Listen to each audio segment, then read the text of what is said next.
Chapter को किया था तो उसमें हमने 5 जगत करे हैं, किए थे बेटा? बताओ पांचों जगत के नाम बताओ। पहला जगत क्या था?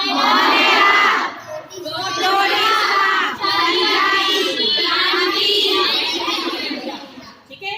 लास्ट के दो हमारे कौन से थे? प्लांटी और एनिमेलिया। प्लांटी के भी हमने 5 वर्ग करे थे ना बेटा? उनके नाम बता सकता है कोई बच्चा? बंदा बताओ। Thallophyta, bryophyta, pteridophyta, gymnosperm, angiosperm. Very good बेटा, ताली बजाएंगे बेटा। और एनिमेलिया जगत भी हमने किया था और उसके फिर हमने 10 वर्ग फिर किए थे ना बेटा? तो वो जो हमने 10 वर्ग किए थे तो उनके भी कुछ जीवों के हमारे पास स्पेसिमेंस हैं और कुछ हमारे पास प्लांटी के भी स्पेसिमेन हैं। तो हम उन स्पेसिमेन से अब उनको असल में भी देखेंगे। देखो इसमें जो भी हमारे ये जीव लगे हुए हैं ये सारे एक्चुअल जीव हैं। ऐसा नहीं है कि कोई बच्चा सोचे रबड़ के बने हुए हैं, प्लास्टिक के बने हुए हैं। फिर तुम कहोगे कि अगर इतने दिन से लगे हुए हैं तो आपकी लैब में तो अब तक बदबू हो जानी चाहिए थी। वे कोई जीव मर जाए, कहीं सड़ने लगता है तो स्मेल आने लग जाती है, बट इनमें तो कोई बदबू नहीं है। क्योंकि बेटा जब ये हैं मरे हुए जीव, पर असली जीव हैं, पर मरे हुए जीवों को हम बेटा स्टोर कर सकते हैं कि उनमें डिग्रेडेशन ना हो, मतलब बदबू बननी।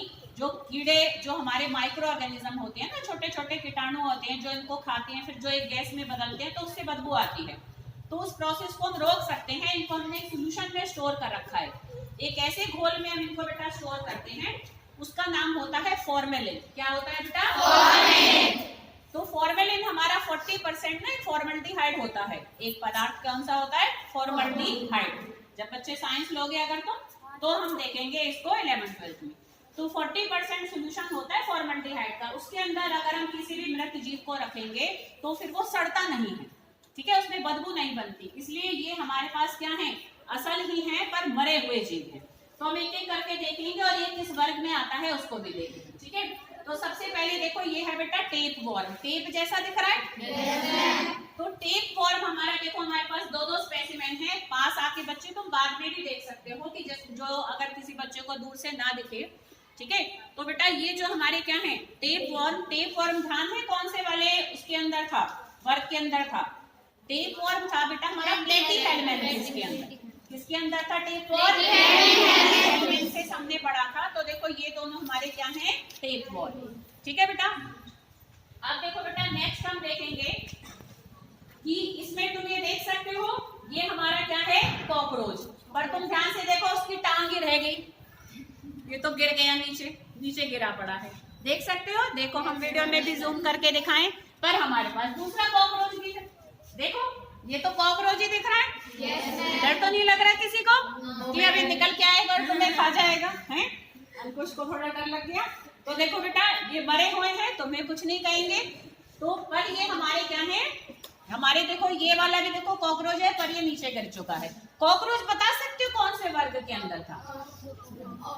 देखो कीड़े सारे जिसमें थे मच्छर, मक्खी और कॉकरोच। कल कराया था ना, ठीक है? तो ये कौन से वर्ग में आते हैं?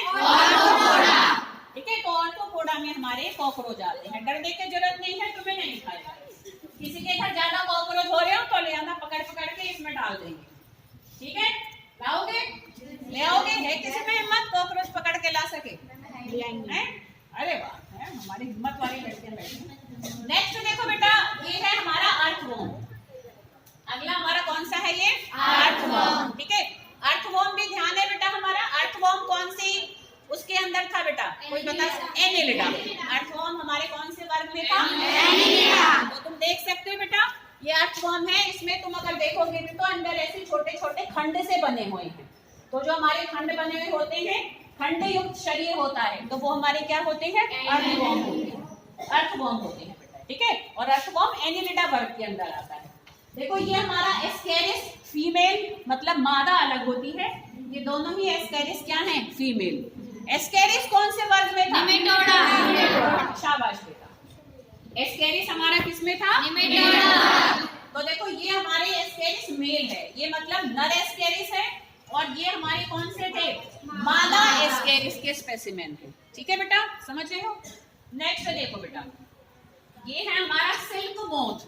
सिल्क मोथ हमारा क्या होता है? इसे सिल्क बनाने वाला कीड़ा होता है ना, सुना होगा तुमने, सिल्क एक कीड़ा बनाता है। ठीक है। तो ये सिल्क बनाने वाला कीड़ा है हमारा, क्या कहते हैं इसको हम, सिल्क मोथ। ठीक है बेटा, तो क्योंकि कीड़ा है तो कौन से उसमें आएगा वर्ग में, ऑर्थोपोडा।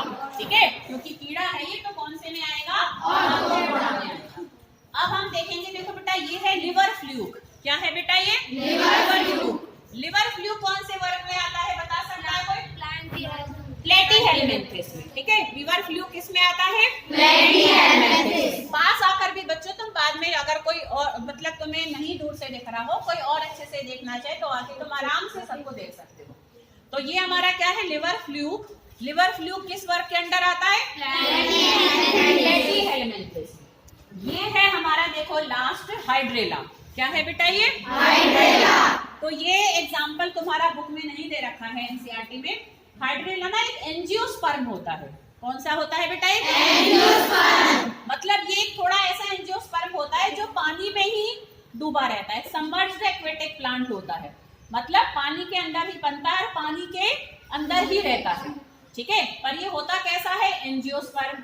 एंजियोस्पर्म के मेन कैरेक्टर कोई बता सकते हैं, एंजियोस्पर्म हम कौन से वाले पौधों को कहते हैं जिनमें बीज कैसे होते हैं, कोई बता सकता है एंजियोस्पर्म में कैसे बीज होते हैं, बताएगा कोई, 2 दिन हो गए हैं उनको कराए, देखो कोई याद हो तो कोई बता सकता है। एंजियोस्पर्म में फल के अंदर बंद रहते हैं वो बीज। ठीक है, नग्न बीजी नहीं होते। नग्न बीजी वाले कौन से होते हैं, ठीक है, तो इनके अंदर बीज फल के अंदर बंद होता है। और पुष्पी पौधे भी हम इनको कहते हैं क्योंकि इनमें पुष्प भी बनते हैं। तो ये हमारे कौन से हैं, एंजियोस्पर्म वाले वर्ग में आते हैं। और कौन, क्या है उसका नाम, क्या है, हाइड्रेला। ठीक है, क्या है बेटा ये, हाइड्रेला। तो ये हमने आज स्पेसिमन के द्वारा अपनी जीवों में विविधता चैप्टर को